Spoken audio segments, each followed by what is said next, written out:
Shalom. Shalom, selamat malam.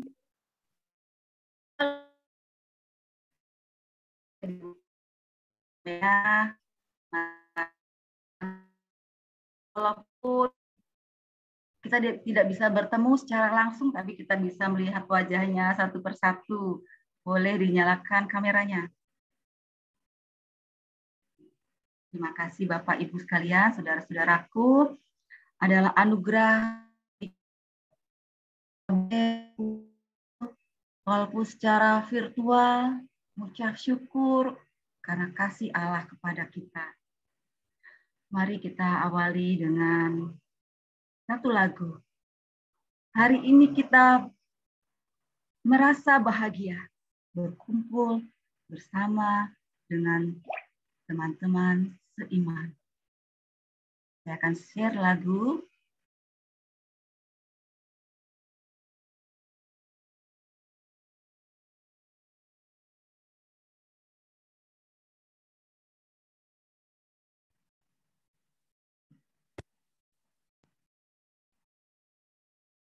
Mari kita satukan hati, kita bersaudara dalam menyatukan kita dalam kasih-Nya. Mari yang ada di rumah kita ikut menyanyikan.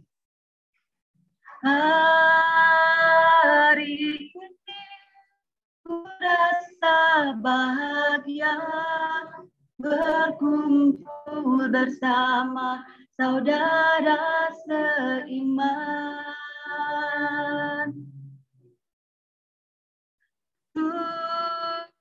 Tuhan Yesus telah satukan kita tanpa memandang di antara kita. Mari kita bergandengan tangan. Gandengan tangan dalam kasih, dalam satu hati, berjalan dalam terang kasih Tuhan.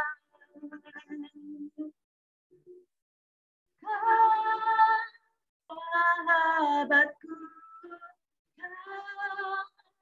saudaraku, tiada yang dapat memisahkan kita. Oh, oh. Aris, kau sahabatku. Hariman, kau saudaraku. Indah, kau saudaraku. Tiada yang dapat memisahkan kita.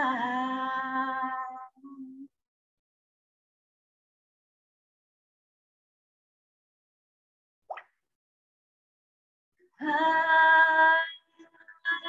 ini ku rasa bahagia berkumpul bersama saudara seiman.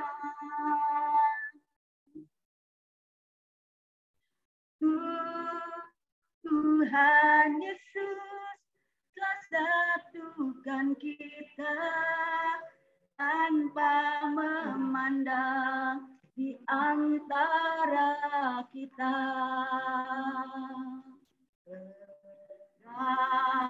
Bergandengan tangan dalam kasih, dalam satu hati, berjalan dalam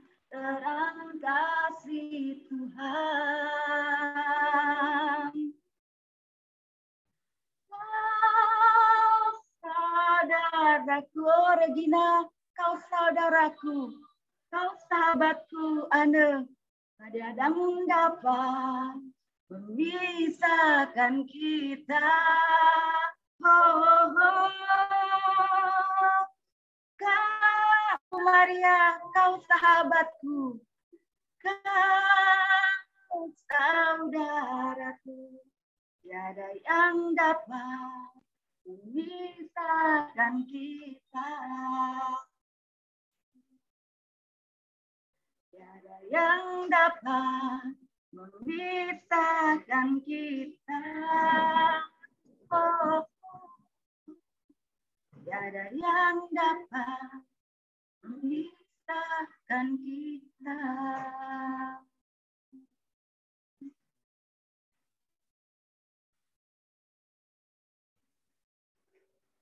Benar, tidak ada yang memisahkan kita.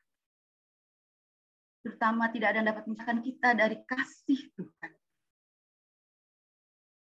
Mari kita awali, kita mulai persekutuan doa pada malam hari ini dengan tanda kemenangan Kristus. Dalam nama Bapa dan Putra dan Roh Kudus. Amin. Selamat malam Allah Bapa di surga. Terima kasih untuk hari baru yang diberikan kepada kami. Hari yang boleh kami isi dengan kasih-Mu, dengan menuruti segala kehendak-Mu, dengan rancangan-Mu dalam hidup kami. Kami mengucap syukur kalau kami masih diberikan nafas kehidupan untuk boleh mengucap syukur untuk semua yang Tuhan berikan dalam diri kami. Ampunilah segala dosa dan kesalahan kami. Kalau seringkali kami kurang mensyukuri apa yang Kau berikan kepada kami. Banyak kali kami mengeluh, berkesah, sehingga kami tidak sanggup, tidak mampu untuk mengucap syukur. Bapa dalam surga, kami mau belajar bahwa Engkau mengasihi kami. Kami mau belajar dan mengerti bahwa kasih-Mu begitu besar kepada kami. Mari Allah Roh Kudus, kami mengundang Engkau untuk hadir di ruang ini. Walaupun secara virtual, satukanlah hati kami. Agar kami boleh mengalami kesatuan dalam persaudaraan, satu hati, satu iman, satu Tuhan, satu tujuan, satu misi, yaitu untuk kebaikan. Terima kasih Tuhan Yesus. Terima kasih. Kemuliaan kepada Bapa dan Putra dan Roh Kudus, seperti pada sekarang, selalu dan sepanjang segala abad. Amin.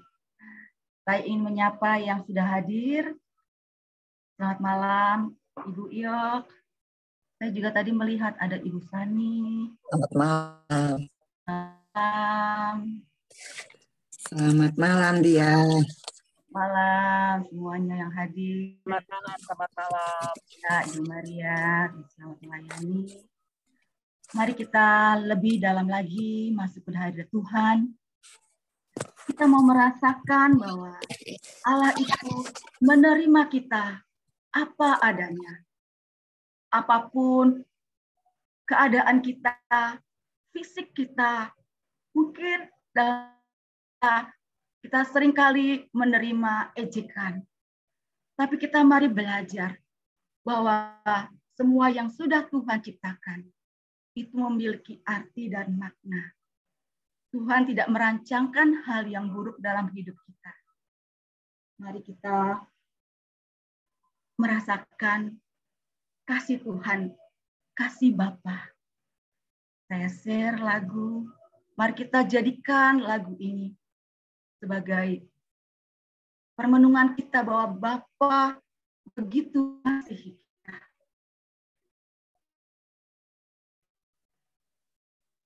Dia tak memandang bentuk dan rupa kita. Mengasihi kita sepenuh hati. Terima kasih Bapa.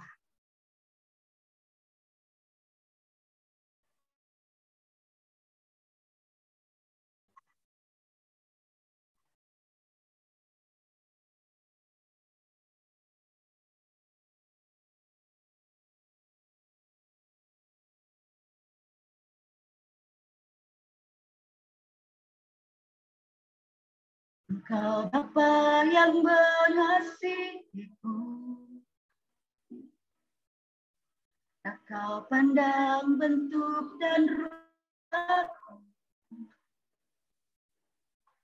Engkau mengasihiku dengan sepenuh hati, tak pernah sama seperti dunia ini.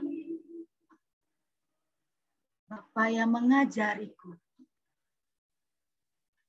Engkau Bapa yang mengajariku melewati badai langit biru, melewati badai langit biru. Kau buatku terbang bagaikan raja wali, mengatasi segala pencobaan. Kau Bapa-Ku yang baik, mengerti bahasa tetesan air mata, tak kau biarkan ku berjalan sendirian. Maka Bapa-Ku yang baik, Kau Bapa yang baik, baik, mengerti bahasa tetesan air mata, takkan biarkan ku berjalan sendirian. Bapa-Ku yang baik, Kau sungguh baik. Benar Bapa, Engkau sungguh baik, teramat baik bagi kami. Jadi jika kamu yang jahat tahu memberi pemberian yang baik kepada anak-anak-Mu, apalagi Bapamu yang di surga, Ia akan memberikan yang baik kepada mereka yang meminta kepadanya. Terima kasih Bapa. Engkau Bapa yang mengajariku melewati badai langit biru. Kau buat kami terbang bagaikan raja wali, mengatasi segala cobaan. Kau Bapa-Ku yang baik, mengerti bahasa tetesan air mata, biarkan ku berjalan sendirian. Maka Bapa-Ku yang baik, Kau Bapa-Ku yang baik, mengerti bahasa tetesan air mata, tak kau biarkan ku berjalan sendirian. Bapa-Ku yang baik, Kau sungguh baik. Kau Bapa yang baik, yang baik, mengerti bahasa tetesan air mata, tak kau biarkan ku berjalan sendirian. Bapa-Ku yang baik, Kau sungguh baik, Kau sungguh baik.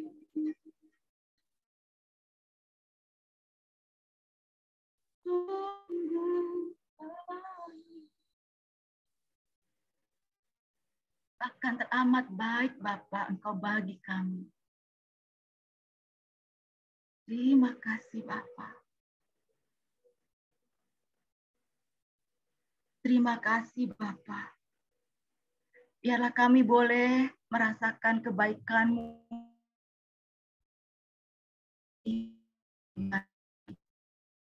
Bahkan jiwa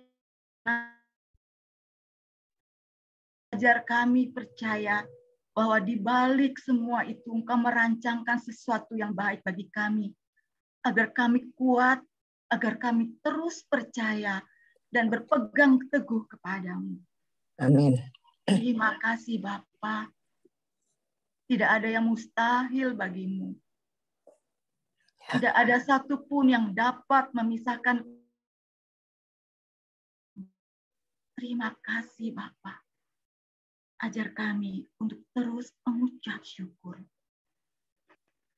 Bapak, saudara-saudara sekalian, Bapak Ibu, mari kita siapkan hati. Kita mau masuk lebih dalam lagi ke hadirat Tuhan. Tuhan yang begitu baik. Bahkan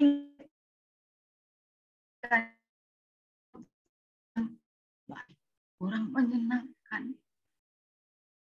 Mari kita melihat, kita merenungkan. Kita akan membalas semua kebaikan yang Tuhan berikan kepada kita. Ia sudah rela mati untuk menebus segala dosa kita. Menjadi penebus dari segala dosa dan kesalahan kita. Sehingga kita akan beroleh keselamatan. Tuhan selalu menghendaki kita untuk selamat dan bersekutu dengannya. Mari dengan lagu ini, kita mau belajar. Kita mau memberikan diri. Membalas segala kebaikan. Kita mau membalas dia dengan menyembah dia. Dengan mengalami kebaikannya. Dengan mengucap syukur.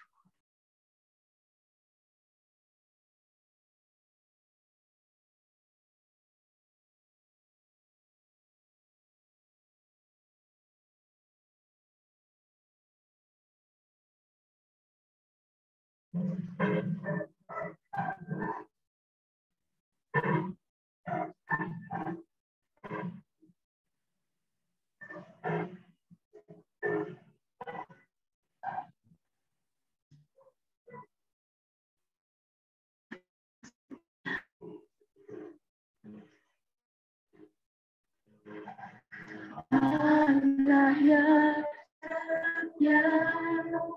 Bapa yang mulia. Oh, kasih-Mu besar Tuhan.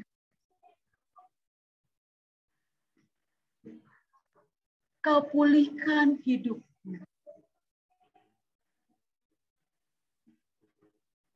Oh Tuhan, Kaulah harapan kami. Hidup kami dalam tangan-Mu Tuhan. Terima kasih untuk semua kebaikan-Mu. Kau selamatkan hidup kami.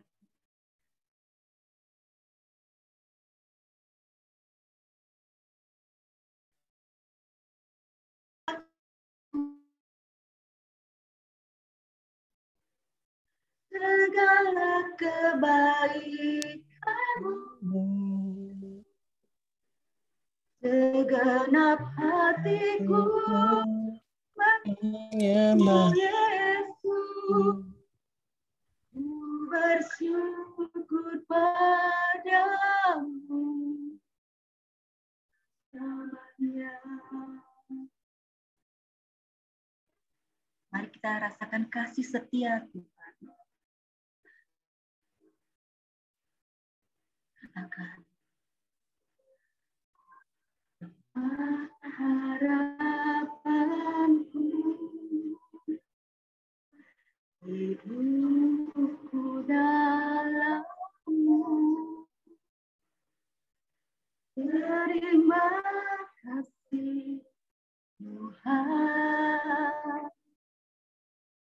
selamatkan hidupku. Dengan apa kan ku kalah segala kebaikan-Mu. Segenap hatiku menyembah-Mu, Yesus. Ku bersyukur padamu. Dengan apakah ku balas segala kebaikan-Mu. Genap hatiku menyembah-Mu, Yesus. Ku bersyukur padamu selamanya. Mau bersyukur selamanya. Selamanya Kau setia. Selamanya Kau setia. Oh, dengan apa Kau begitu baik. Oh, aku ingin menyembah-Mu, Tuhan. Oh, harapan ku bersyukur padamu. Dan ku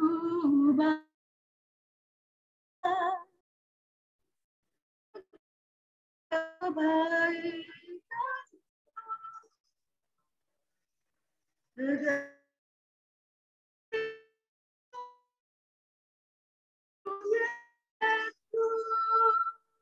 ku bersyukur padamu selamanya. Oh, selamanya ku bersyukur. Selamanya ku bersyukur padamu. Haleluya, haleluya. Malaya la la la la la la la namu. Saina mulai namulaina. Asumara inamula inamula. Samura namu. Ku bersyukur akan kasih-Mu, Tuhan. Terima kasih.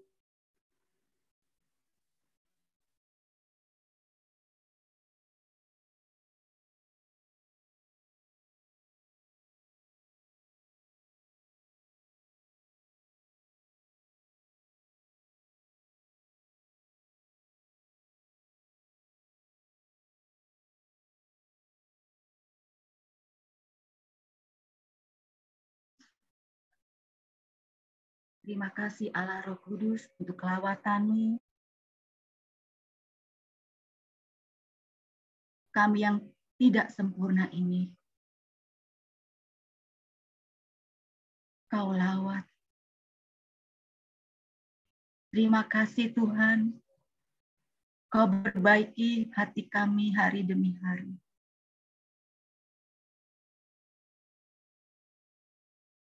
Terima kasih Tuhan. Kalau pada malam hari ini, kami juga mau mendengarkan sebagian dari firman-Mu dan pewartaan. Bapa dalam surga, berkati, urapi Ibu Maria Regina Ciumena yang akan mewartakan firman-Mu pada malam hari ini. Tuhan, urapi dia dengan urapan yang baru. Berikan hati yang sukacita untuk mewartakan. Terima kasih Tuhan sudah kirim Ibu Maria ke tempat ini. Biarlah pada malam hari ini Roh-Mu bekerja melalui Ibu Maria. Hati kami siap Tuhan. Kemuliaan kepada Bapa dan Putra dan Roh Kudus, seperti pada permulaan, sekarang, selalu, dan sepanjang segala abad. Amin. Silakan Ibu Maria, waktu dan layar. Baik. Silakan. Terima kasih Bu Dia untuk puji-pujiannya malam hari ini sudah memimpin kita di dalam doa. Shalom Bapak Ibu yang terkasih dalam Kristus, Shalom. Boleh lambaikan tangan Anda ya. Puji Tuhan, ini kali pertama saya bertemu dengan Bapak Ibu dari PDKK Santo Yusuf Cirebon ya. Waktu itu rasanya pernah, waktu masih zaman offline, pernah beberapa kali mau mengundang, cuma waktunya memang nggak pas, jadi saya nggak sampai ke sana ya. Oke, senang sekali bisa berkenalan ya, walaupun dari masih zaman pandemi ya, zaman COVID, tapi kita bisa ketemu secara online ya. Nama saya, tadi sudah disebutkan sama Budia, nama saya Maria Regina Cina, saya dari Keuskupan Agung Jakarta ya. Jadi sehari-hari saya melayani di BPK PKKKJ.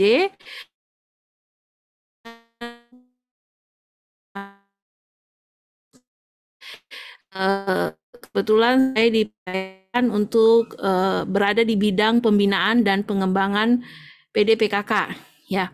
Nah, sehari-hari saya juga mendampingi PD orang muda ya, Santo Stefanus Paroki Kristoforus, dan tentunya juga sebagai pewarta dan sebagai pengajar BPK PKKKJ.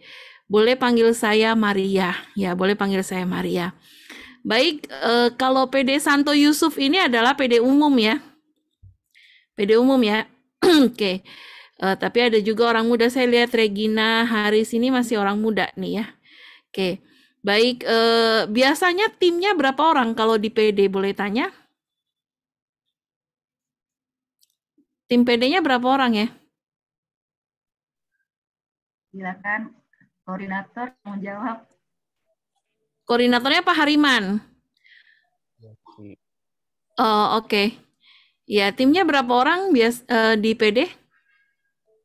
30. Semua sih sekitar 40-an ada kayaknya. Oh, oke. Berarti yang hari ini hadir yang tim? Hadir. Boleh angkat tangan tim? Tim semua. Semuanya tim? Iya. Oh, ini semuanya tim. Berarti dari 40 hanya 8 orang yang hadir dan semuanya tim. Ada kesulitan untuk menjangkau umat atau gimana ya?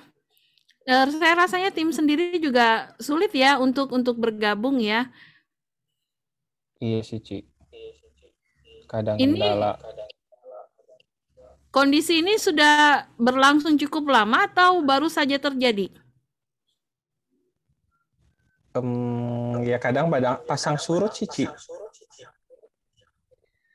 Oh, nah kalau saya rasa yang harus dilakukan itu juga adalah memberikan pembekalan buat tim pelayanan, penyemangatan buat mereka, sehingga walaupun pandemi situasinya ya, tetap semangat untuk pelayanan. Kalau sampai 40 orang, hanya 8 orang yang ikut PD dan tidak ada umat.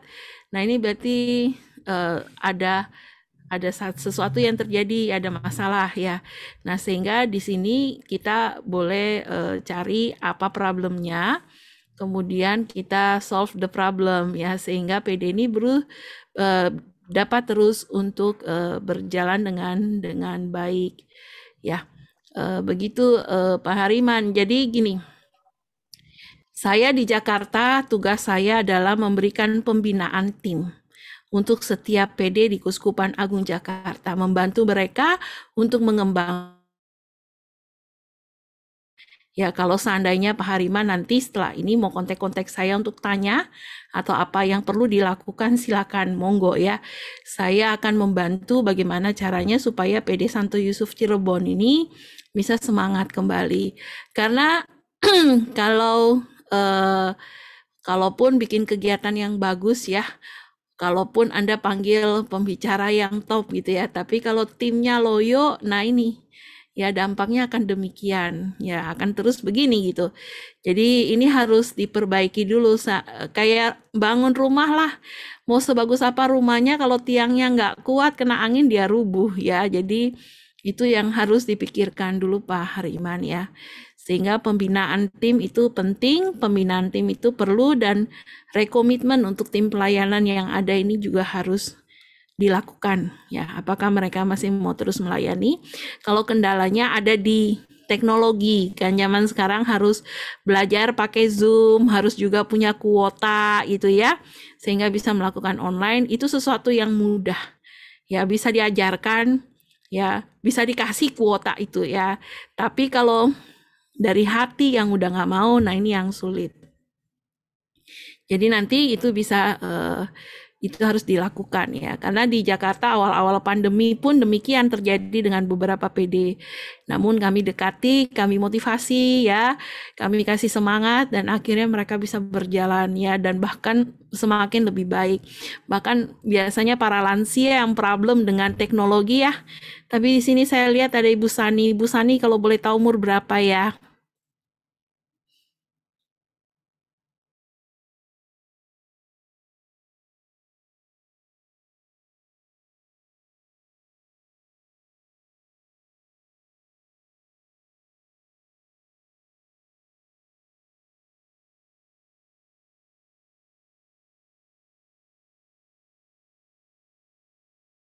Yang lain yang harus kita kasih semangat supaya masih terus bisa aktif dalam pelayanan.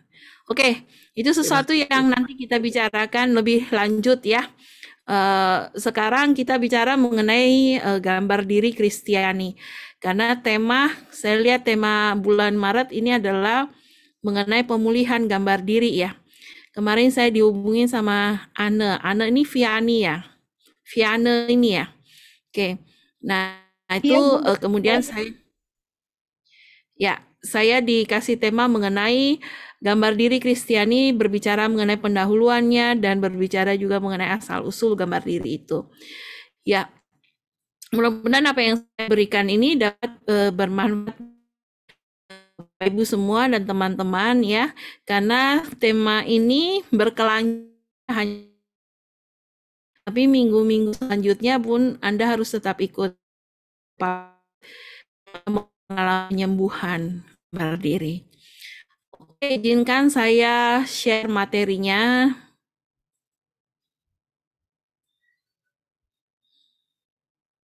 Ya.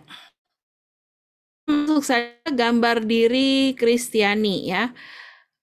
Pendahuluan dan asal-usul hari ini yang akan kita bicarakan. Ada satu cerita yang saya ingin membawa Anda untuk mendengarkan cerita ini sebelum kita masuk lebih dalam berbicara mengenai apa itu gambar diri. Cerita ini dari seorang yang sangat luar biasa, yaitu Anthony DeMello ya, seorang pastor ya, Anthony DeMello. Dia mengatakan, dia bercerita mengenai ada seorang Indian yang suatu hari melakukan sebuah eksperimen. Eksperimennya apa? Dia menemukan sebuah telur dari burung elang ketika dia berburu ya, dan dia telur itu belum menetas ya, masih berupa telur utuh. Dia pulang ke rumahnya, kebetulan di rumahnya dia punya kandang ayam ya. Terus dia taruh telur ini di dalam kandang ayam. Sehingga apa yang terjadi? Ayam yang ada di dalam kandang itu memang sedang mengerami beberapa telur yang saat itu dilakukan oleh si ayam. Nah, dia taruh telur burung elang ini di antara telur-telur ayam itu. Sehingga akhirnya telur burung elang ini bersama dengan telur-telur ayam yang lain itu sama-sama dierami oleh induk ayam. Suatu hari menetaslah semua telur-telur itu, dan keluarlah anak-anak ayam. Kita lihat gambar ini ya. Anak ayam berwarna kuning seperti dengan induknya, tapi ada satu telur yang berbeda ya, yaitu anak elang tadi ya. Kalau telur elang ya keluarnya anak elang, walaupun dia ditaruh di kandang ayam ya dia keluarnya tetap anak elang ya. Nah, namun apa yang terjadi? Yang terjadi adalah karena dia menetas di dalam kandang ayam, terus kemudian dia dierami oleh si induk ayam, dan keluarlah dia bersama dengan anak-anak ayam yang lainnya, sehingga anak elang ini beranggapan dia adalah ayam. Padahal sebenarnya dia adalah burung elang. Suatu hari ketika mereka sedang bermain bersama dengan anak-anak ayam yang lain, si anak elang ini melihat ke langit dan dia melihat ada elang yang terbang. Ya, ada burung elang yang terbang dengan gagahnya gitu ya.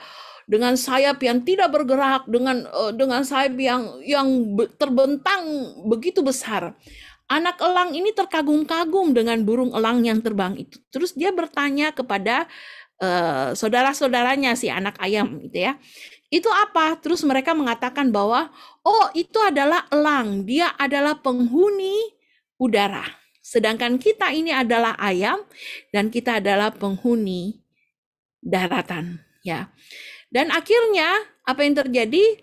Anak elang itu merasa dirinya ayam sehingga dia menjadi seperti ayam yang tidak bisa terbang, yang tidak menyadari potensi ya kompetensi dirinya yang harusnya bisa seperti elang yang gagah itu, sampai akhirnya dia mati sebagai ayam ya. Nah, cerita ini mau membawa kita untuk melihat bahwa seringkali ya dalam benak kita itu ada satu gambaran mengenai diri yang terbentuk ya, mengenai diri kita yang terbentuk di dalam benak kita. Sehingga kalau kita berbicara mengenai gambar diri, apa itu gambar diri? Gambar diri itu adalah gambaran yang kita bentuk dan kita miliki tentang diri kita.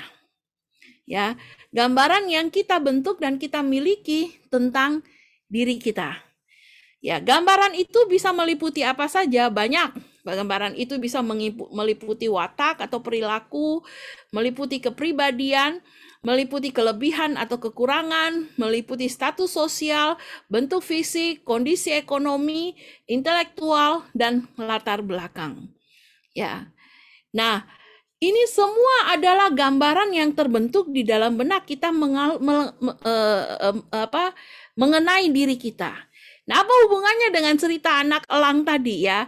Anak elang itu kita lihat bahwa dia di dalam benaknya, dia adalah seekor elang. Tapi karena dia bergaul dengan ayam-ayam sejak dia lahir ya, sejak dia menetas, akhirnya terbentuklah satu cara pandang di dalam dirinya bahwa dia adalah ayam. Ya, terbentuklah gambar diri di dalam diri dia yang adalah ayam, padahal dia adalah seekor elang. Nah, cerita ini mau menghantar kita untuk melihat. Nanti saya akan berbicara panjang lebar mengenai asal-usul. Bahwa gambar diri itu sebenarnya sesuatu yang wajar terjadi dalam diri semua orang. Ya, sesuatu yang natural itu terjadi dalam diri semua orang. Karena semua orang pasti akan punya proyeksi atau punya gambaran tentang dirinya sendiri. Oke?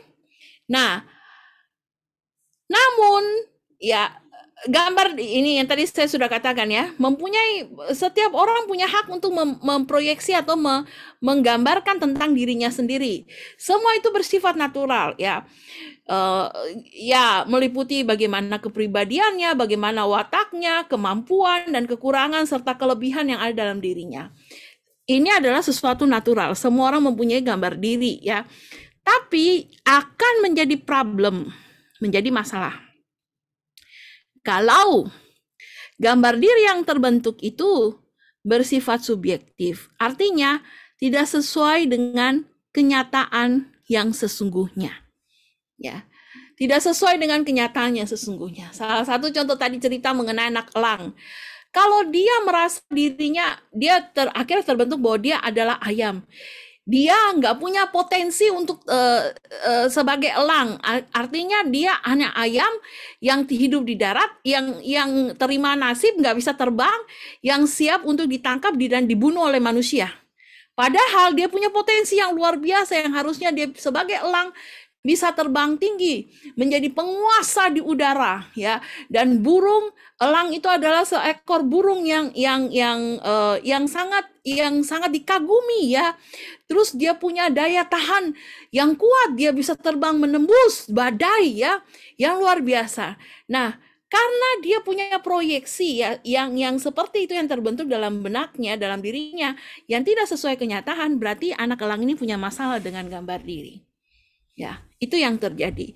Kalau sesuatu yang bersifat subjektif, artinya tidak sesuai dengan kenyataan.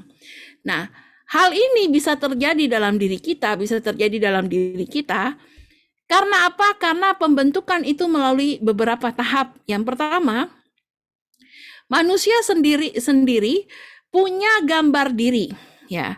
Punya gambar diri, ya, mengenai siapa dirinya. Ya, betul. Gambar diri itu akan menjadi positif apabila gambar diri itu kalau dibandingkan dengan gambar ideal, oke, sama atau lebih baik. Nah, ini sama, ya. Sehingga dia nggak punya masalah dengan gambar diri atau gambar dirinya menjadi positif. Oke. Tapi kalau penilaian itu gambar diri dia lebih kurang dari gambar ideal, ya, ini akan menjadi masalah. Jadi ada 3 tahap. Ada gambar diri, ada gambar ideal, dan ada penilaian terhadap gambar diri. Kalau saya berefleksi, kayak cerita anak elang tadi.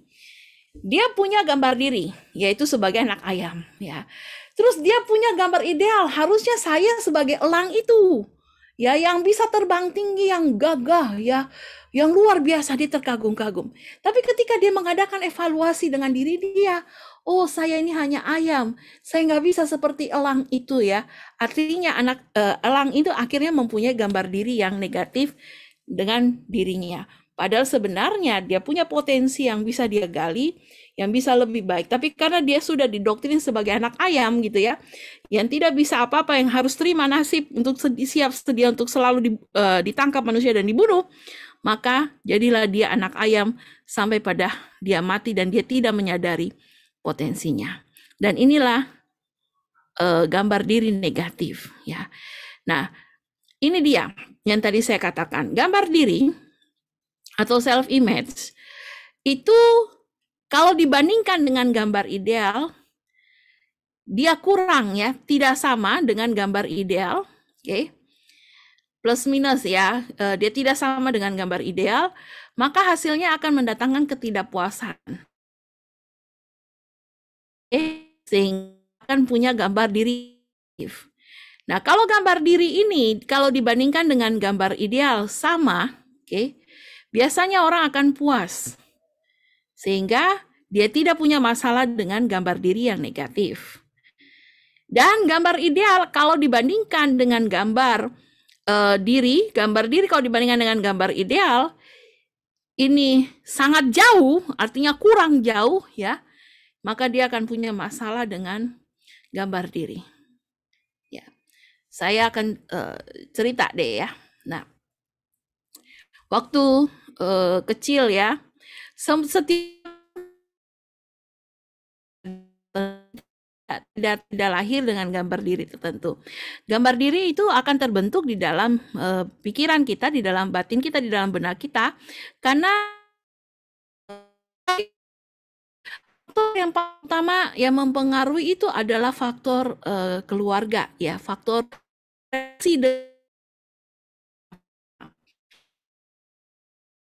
contoh saya bahwa saya dulu punya gambar diri yang sangat buruk, ya. Kenapa? Karena saya lahir dari keluarga yang baik-baik aja, sebenarnya no problem dengan keluarga saya. Tapi kalau dibandingkan dengan adik saya kembar, ya. Adik saya kembar perempuan, di atas saya 3 kakak laki-laki, ya. Itu memang dari kecil saya udah mulai gemuk, ya, badannya. Sampai sekarang kalau Anda lihat juga saya masih gemuk, ya. Nah, saya dulu nggak bisa menerima diri saya, bahkan yaitu karena tidak bisa menerima diri saya, akhirnya saya tidak menyadari potensi, kelebihan di dalam diri saya, karena saya sudah terpatri dulu dengan yang gua jelek, gua nggak ada apa-apanya, gua nggak bisa apa-apa, gua selalu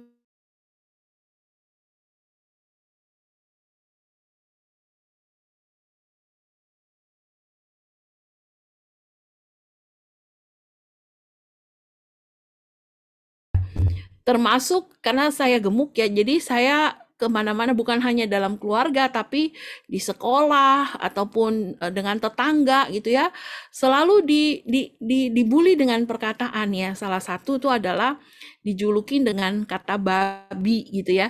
Nah ini paling sering tuh di rumah juga selalu dipanggil babi gitu ya, karena dari kecil gemuk. Dan Anda tahu kalau saya lihat babi itu kan jelek ya, sekarang aja dibikin versi babi yang lucu, cute gitu ya. Tapi babi itu kan tinggal di lumpur gitu ya, terus jorok, terus jelek gitu ya. Itu akhirnya saya merasa diri saya itu buruk, diri saya jelek ya. Sehingga apa yang terjadi? Karena saya merasa diri saya jelek, diri saya buruk, saya selalu akhirnya tidak melihat kelebihan dan merasa mengasihani diri ya, tidak melihat kelebihan dalam diri saya dan mengasihani diri. Akhirnya saya jadi orang yang menutup diri terhadap segala hal, termasuk prestasi di sekolah. Sampai pada kejadian ya waktu SMA. Waktu SMA itu waktu SMP dulu. SMP iseng-iseng suatu hari PR menggambar ya. Menggambar dengan menggunakan cat air, saya gambar ada kartu Natal gitu ya, saya gambar gitu ya. Terus saya iseng-iseng gambar gitu kan, dikumpulin gitu kan. Ternyata guru lukis itu dia lihat gambar saya bagus, dia masukin ikut pameran ya, dan saya mendapat penghargaan. Saya nggak percaya loh, saya nggak percaya kalau saya bisa melakukan itu. Saya waktu dikasih penghargaan itu saya bilang, kan itu lukisan saya jelek, itu saya benar-benar nggak bangga. Saya tidak bangga dengan itu karena saya merasa rendah diri ya, bukan rendah hati tapi rendah diri. Ya kenapa? Karena itu dari kecil selalu dikatain lu jelek, nanti nggak ada yang mau ya, nggak ada yang mau sama kamu, kamu gemuk kayak begini nggak bisa apa-apa gitu ya. Nah itu selalu dikatain gitu, terus dibilangin bego, dikatain bodoh. Nah akhirnya saya merasa seperti itu ya. Nah terus apa yang terjadi, yang dampak lainnya yang terjadi dalam diri saya ini nanti Anda akan dapat dalam sisi yang lebih lanjut di gambar diri, dampak dari gambar diri negatif. Yang saya rasakan itu adalah ketika ada orang yang sayang, ada orang yang suka sama saya jadi nggak percaya kalau orang itu tulus menyayangi saya. Karena apa? Karena saya selalu menganggap diri saya jelek, saya menganggap diri saya tuh nggak pantas untuk dicintai ya. Sehingga saya menarik diri, bahkan saya menjadi orang yang sangat dingin di dalam hal ini. Nah ini berawal dari mana? Berawal dari image ya dalam diri saya bahwa saya ini jelek, saya ini buruk. Dan kalau ada orang kan selalu bilang ya, oh yang cantik itu yang badannya seperti ini. Saya selalu dibandingkan dengan adik saya. Adik-adik saya kan lebih tinggi dari saya, badannya juga langsing ya. Mereka dikatakan cantik gitu ya. Sehingga apa proyeksinya? Oh kalau saya ini jelek, yang cantik itu adalah seperti itu. Sehingga kalau saya mengaca diri saya sendiri, saya lihat, oh saya jauh sekali daripada yang dibilang cantik gitu ya. Sehingga akhirnya terjadilah gambar diri yang negatif di dalam benak saya, di dalam diri saya. Ya, nah ini yang dimaksud. Ya mudah-mudahan Anda paham dengan apa yang saya jelaskan. Kalau nggak paham nanti boleh bertanya. Ya. Nah, sehingga dengan demikian Bapak Ibu, kalau orang punya gambar diri yang negatif, ya low self esteem, ya, maka tidak ada sesuatu yang positif di dalam dirinya. Dampaknya nanti akan dijelaskan lebih lanjut dalam sesi berikutnya. Nanti ada, saya lihat udah ada urutan sesinya ya. Jadi saya nggak jelaskan panjang lebar saat ini, nanti mengambil porsi orang lain ya. Oke. Nah sekarang saya menghantar Anda untuk melihat aja. Kalau kita nggak punya masalah ya, artinya kita puas dengan diri kita, maka akan ada gambar diri yang positif. Nah ciri-ciri gambar diri yang positif itu adalah seperti apa? Ciri-ciri gambar diri yang positif itu adalah mudah menerima masukan orang lain. Ya. mudah menerima masukan orang lain, merasa yakin akan kemampuannya, merasa mengetahui persis apa yang dia inginkan, tidak pelin-pelan ya. Mudah menyesuaikan diri dengan orang lain, mampu memperbaiki dirinya sendiri. Ini orang yang punya gambar diri yang positif. Nah, dulu saya semua ini nggak ada. Okay? Saya nggak gampang untuk menerima masukan orang lain. Kalau saya pakai baju ya, saya pakai baju terus saya ingat itu dulu kakak ipar saya ya, saya pakai celana panjang, terus dia bilang gini, kamu udah gemuk, jangan pakai celana yang model kayak gitu, lu kelihatannya kayak karung. Ini ngomong gitu, kayak karung gula, dia bilang gitu kan. Wah, Anda tahu, pulang ke rumah itu celana bukan hanya nggak pernah saya pakai lagi, tapi saya gunting-gunting sampai hancur, ya. Terus kakak ipar saya itu habis kena omelan saya, ya. Saya bilang, lu kalau ngomong itu bisa lebih manis nggak sih? Kalau gue jadi karung gula emang masalah buat lu, daripada lu krempeng kayak papan gilesan ya. Nah itu, ya itu saya cari musuh dengan banyak orang, gak bisa gitu ya. Nah terus merasa saya nggak yakin dengan kemampuan saya, selalu merasa karena rendah diri ya. Jadi merasa gue nggak bisa, dia lebih baik, gue. Jadi kalau ketika saya berprestasi itu saya nggak percaya dengan prestasi saya ya. Terus kemudian, nah ini kalau disuruh pilih sesuatu ya, disuruh pilih sesuatu itu nggak bisa langsung, oh saya mau ini, oke saya mau ini, yang ini aja. Itu kalau disuruh pilih sesuatu itu bisa berjam, saya nggak tahu saya mau milih apa, sampai akhirnya saya suruh orang lain yang pilih buat saya ya. Terus kemudian juga, nah ini, tidak mudah menyesuaikan diri dengan orang lain, itu saya banget ya. Gampang tersinggung, tidak gampang bergaul, selalu curiga sama orang ya. Apakah saya akan diterima atau saya akan ditolak.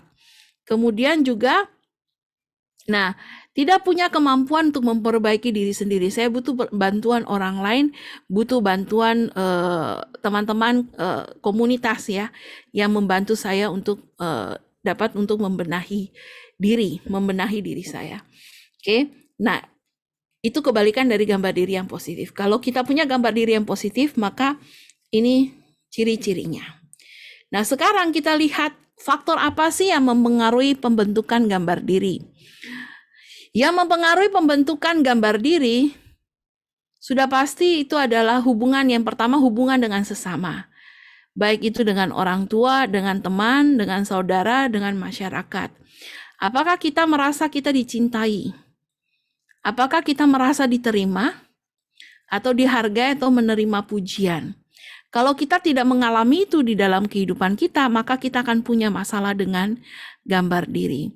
Ya, tadi salah satu contoh yang saya sudah cerita bahwa saya selalu dijulukin dengan kata babi ya, sampai luka batin sama babi ya. Anda tahu kalau ulang tahun ya dikasih boneka, saya pernah punya teman ya, dia nggak tahu historical saya ya di masa lalu. Waktu saya ulang tahun dia beliin saya boneka babi, lucu sih, satu kepala babi gede gitu pakai pita gitu ya. Itu harusnya bagus gitu loh dikasih. Tapi Anda tahu karena saya punya gambar diri yang buruk dan saya punya luka batin gitu ya. Saya marah, saya kadonya dia saya lempar ya. Boneka itu saya simpan di gudang dan saya nggak pernah pakai lagi. Ya karena itu saya punya ini. Terus akhirnya dia baru tahu kalau saya punya luka. Tapi setelah akhirnya saya sembuh, ya bonekanya saya ambil ya, saya pajang di tempat tidur saya. Saya tidak luka lagi dan saya tidak marah lagi ketika saya sudah bisa mengampuni diri sendiri dan menerima diri. Nah terus kemudian juga kalau kita kecil suka dibanding-bandingkan dengan saudara kandung, ya, nah itu akan membuat gambar diri yang negatif di dalam diri kita, ya. Nah, ada hal juga nih, ada hal yang filsafat dunia. Salah satu contoh filosofi itu yang orang-orang Chinese ya, anak laki-laki itu lebih dihargai karena anak laki-laki itu selalu dianggap membawa keuntungan, tapi anak perempuan itu enggak. Karena anak perempuan tuh istilahnya nanti kalau sudah menikah, sudah besar menikah, jadi punya orang. Ya, jadi sehingga zaman dulu anak perempuan itu nggak boleh sekolah tinggi-tinggi. Yang boleh sekolah tinggi-tinggi itu hanya laki-laki. Sehingga ada ini cerita teman saya ya. Dia 2 bersaudara. Maminya itu sangat percaya dengan filosofi itu ya, sehingga akhirnya apa? Yang terjadi itu adalah dia punya 2 bersaudara, punya kakak laki-laki ya, yang disekolahkan bahkan sampai ke luar negeri menjadi dokter yang hebat ya. Hari ini menjadi dokter yang hebat. Itu adalah kakaknya yang laki-laki, sedangkan dia jangankan kuliah ya ke luar negeri, sekolah ke luar negeri, mau kuliah di Jakarta aja harus minta dengan sangat amat mengemis-ngemis kepada maminya kalau dia mau kuliah. Dan dia akhirnya diizinkan kuliah tapi dengan biaya sendiri. Maksudnya dia hanya boleh kuliah sambil kerja untuk membiayai kuliahnya. Kalau enggak dia nggak boleh. Nah itu sampai akhirnya membuat dia sangat terluka dan dia merasa sangat dikecilkan ya, sangat dikecilkan, dan akhirnya terbentuklah gambar diri yang negatif di dalam diri dia dan dia merasa dia tidak mampu, tidak memiliki kemampuan apa-apa dan merasa dia bodoh ya, merasa dia bodoh. Ya, padahal setelah dia mengalami pemulihan dan dia bisa outside ya, bisa out of the box, terus melihat potensi ya, hari ini dia menurut saya orang yang sangat smart, malah ya orang yang sangat pintar ya. Nah, terus apakah kita menerima pujian atau kita dihargai?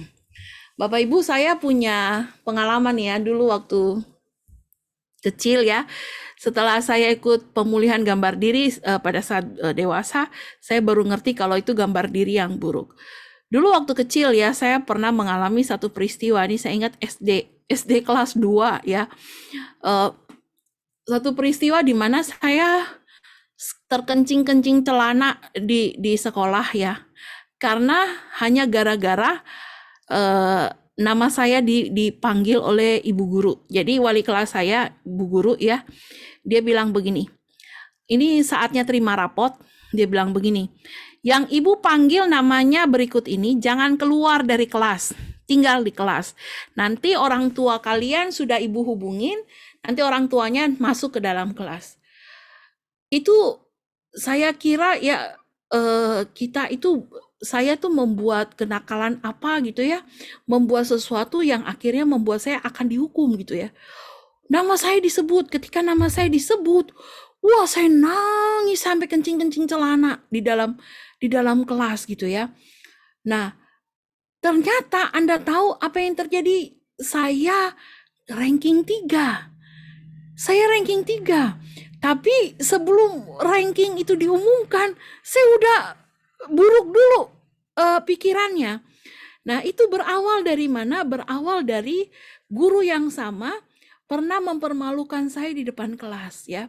Jadi suatu hari waktu saya sekolah itu, saya ketiduran malam-malam, saya lupa bikin PR. PR-nya itu adalah menulis indah.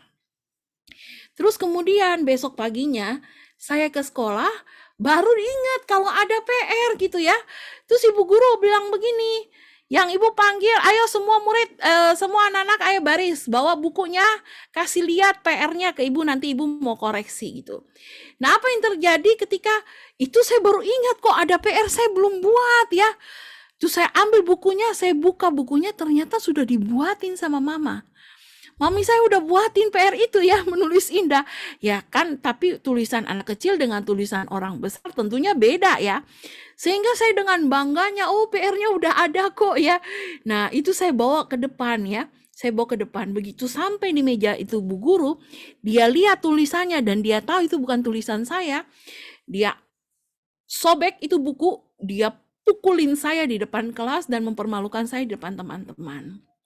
Sehingga apa yang terjadi? Saya malu dan saya merasa saya orang paling jelek, orang yang paling buruk, orang yang anak yang paling nakal ya di sekolah. Nah, kejadian itu membawa saya nggak mau ke sekolah. sampai beberapa waktu.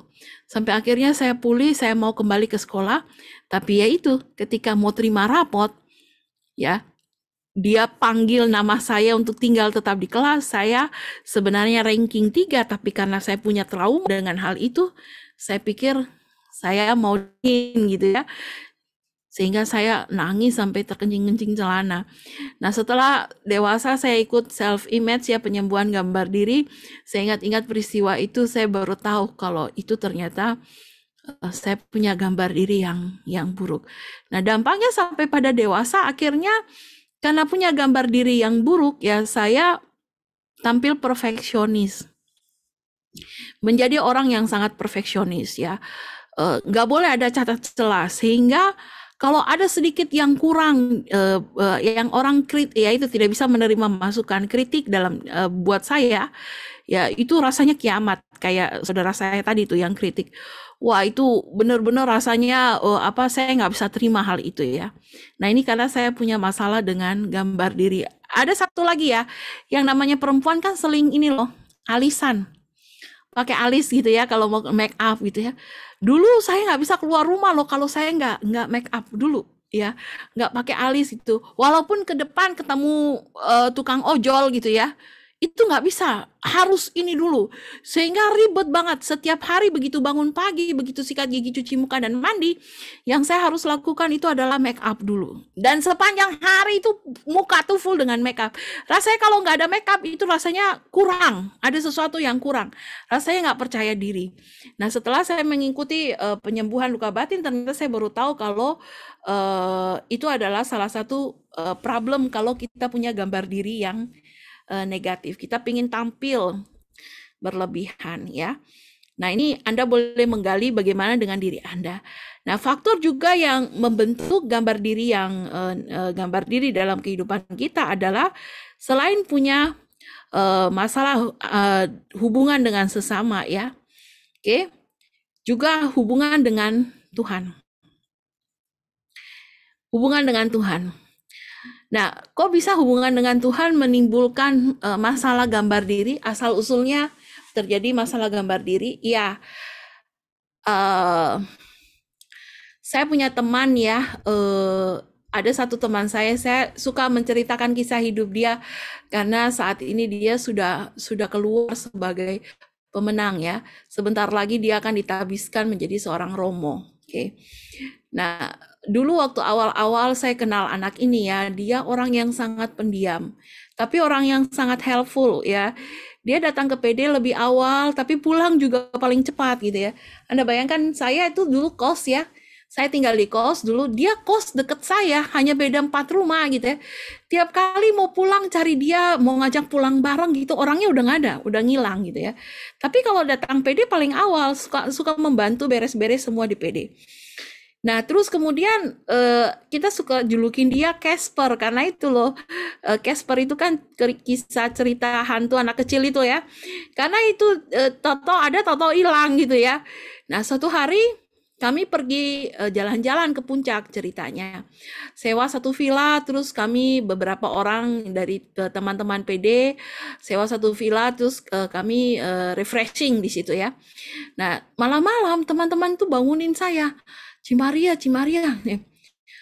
dia nggak ada gitu ya, dia nggak ada gitu. Terus, wah kita bingung, kita cari dia keliling villa nggak nemu. Sampai pada akhirnya teman saya ada satu yang terus teriak, ada nih di sini gitu kan. Anda tahu dia ada di mana? Dia ada di gudang. Dia tidur bersama dengan barang-barang di gudang itu ya. Terus kan puncak itu dingin ya, terus kita bangunin, kita bilang, ngapain kamu tidur di sini? Ntar kamu bisa sakit loh. Balik aja ke atas ya, lebih hangat gitu kan. Ke kamar aja juga lebih hangat gitu kan. Dia nggak mau. Rupanya dia bilang dia nggak terbiasa untuk tinggal rame-rame gitu ya. Dengan banyak orang yang rame-rame gitu, dia nggak terbiasa gitu ya. Terus akhirnya kita cerita-cerita lah malam itu nemenin dia gitu ya. Kita memang paksa sih untuk dia naik ke atas gitu, karena nggak sehat juga di bawah dingin gitu ya. Nah, terus lagi cerita-cerita itu dia tanya sama saya, Tuhan itu ada nggak sih gitu ya. Tuhan itu benar baik apa enggak sih gitu ya. Nah terus kita bingung kenapa dia cerita begitu. Ternyata setelah dia ngobrol ya, dia punya ngobrol, dia anak dari dia saat itu tuh dia cerita dia itu anak angkat. Dia anak angkat tapi yang mengangkat dia menjadi anak itu omnya sendiri. Jadi masih saudara. Terus kita bilang emang ada masalah apa kok kamu jadi anak angkat gitu kan. Nah rupanya dia waktu dia lahir ibunya meninggal. Jadi pasca melahirkan ibunya meninggal. Habis melahirkan dia ibunya meninggal, terus kemudian dia ditinggal sama ayahnya di rumah sakit dan tidak diambil. Ya, sampai akhirnya rumah sakit menegur, suruh minta diambil, kalau enggak ditaruh di panti asuhan. Kemudian omnya itulah yang pergi ambil anak ini. Dan akhirnya dia menjadi anak angkat omnya. Sehingga itu membuat dia merasa bersalah. Yang pertama dia merasa bersalah karena kelahiran dia maminya meninggal. Yang kedua dia merasa tidak dicintai, dia merasa dibuang oleh keluarganya dan dianggap sebagai anak sial gitu ya oleh papinya, papi kandungnya. Sehingga dalam benak dia itu bagaimana dia bisa merasakan kehadiran Tuhan sebagai Bapa yang baik kalau dalam hidupnya sendiri dia nggak pernah merasakan cinta papinya ya. Dia merasa sampai sudah sebesar itu aja jarang mereka, karena kan yang angkat dia adalah omnya. Jadi papinya dengan omnya itu kakak beradik, ya sering ketemu. Tapi dia nggak pernah, dalam arti itu papinya tuh menunjukkan kasih sayang buat anak ini gitu loh. Sehingga akhirnya dia merasa bahwa dia tidak dicintai. Dan itu membuat dia merasa bahwa Tuhan itu gak ada, Tuhan itu gak adil dalam hidupnya. Harusnya jangan mami yang meninggal, harusnya saya aja yang meninggal. Ya, sehingga pada akhirnya dia luka, ya dia kecewa sama Tuhan. Dan dia sulit sekali untuk bisa menerima kehadiran Allah di dalam hidupnya. Tapi itu saya bilang saat ini dia sudah keluar sebagai seorang pemenang, dia sudah mengalami pemulihan ya. Bahkan sebentar lagi dia akan ditabiskan menjadi seorang pastor. Ya, nah ini sesuatu hal yang sungguh luar biasa. Nah, ada juga karena punya relasi yang buruk dengan Tuhan, sehingga merasa bahwa agama Tuhan itu atau agama itu tidak relevan dengan kehidupan sehari-hari. Artinya, gak bisa menerima kebenaran demi kebenaran. Ini dulu ada teman saya ya, yang mengatakan begini, ngapain sih kamu aktif di gereja? Bukannya gereja tuh isinya orang munafik semua ya? Tuh saya sampai kaget waktu dia ngomong itu. Kok kamu ngomong kayak begitu? Jangan menilai dong semua orang itu sama. Dia bilang, enggak kok, udah banyak buktinya. Ya. Terus dia mulai ngeluarin sakit hatinya ya terhadap orang-orang yang di gereja gitu ya. Terus akhirnya dia ngomong begini, Tuhan kan bilang tuh, kalau ada yang tampar pipi kananmu, kasih juga pipi kiri gitu kan ya. Kalau gua mah, gua tampar balik. Ya, orang bodoh yang ditampar pipi kanan dikasih pipi kiri. Kalau gua tonjok abis itu orang. Dia bilang gitu.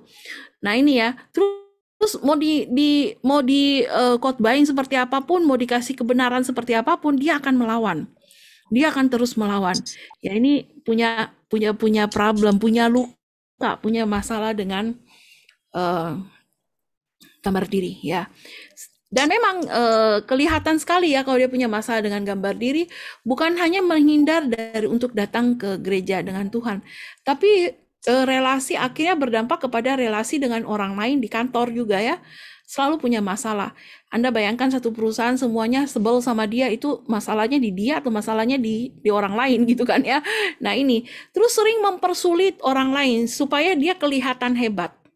Ya, kalau kita minta tolong sesuatu ya, urusan pekerjaan dengan dia, nggak akan dengan mudah dia memberikan. Dia selalu pasti akan mempersulit, minta dokumen-dokumen yang nggak penting lah ya, sampai orang tuh bisa marah dulu ke dia gitu ya.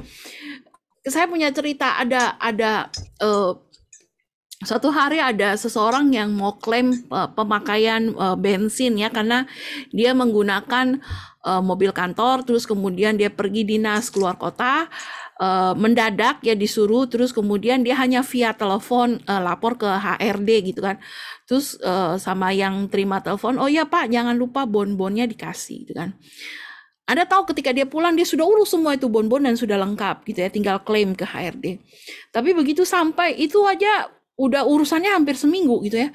Begitu sampai di meja teman saya ini atasannya, itu dia nggak mau langsung tanda tangan untuk menyetujui pengeluaran uangnya. Yang paling konyol, dia minta surat, tau nggak? Minta surat apa? Minta surat, bukan hanya surat, tapi bukti kalau dia disuruh atasan mendadak. Kan orang kan selalu kalau perjalanan dinas harus klaim dulu bikin dulu permintaan uang perjalanan dinas baru pergi kan. Tapi kalau ini kan dia sudah pergi duluan gitu kan. Itu sampai kan atasannya nyuruh dia pergi itu juga lewat telepon, nggak ada satu surat resmi yang ini. Terus atasannya udah bikin nih surat perintah kerja gitu kan ya kepada si karyawan itu untuk pergi dinas luar kota. Itu masih nggak puas sampai dia bilang, mana bukti kalau atasan kamu telepon kamu suruh pergi. Nah ini ya, ini yang bikin sulit sampai akhirnya apa, bukan orang itu dengan dia yang berantem, sampai atasannya juga telepon, kenapa lu nggak percaya sama gua kalau gua surat staff gua pergi dinas luar kota mendadak? Kan surat gua udah buat, udah gua tanda tangan, emang lu nggak percaya dengan surat itu? Harus ada bukti telepon ya. Nah itu salah satu ciri orang yang mengalami masalah.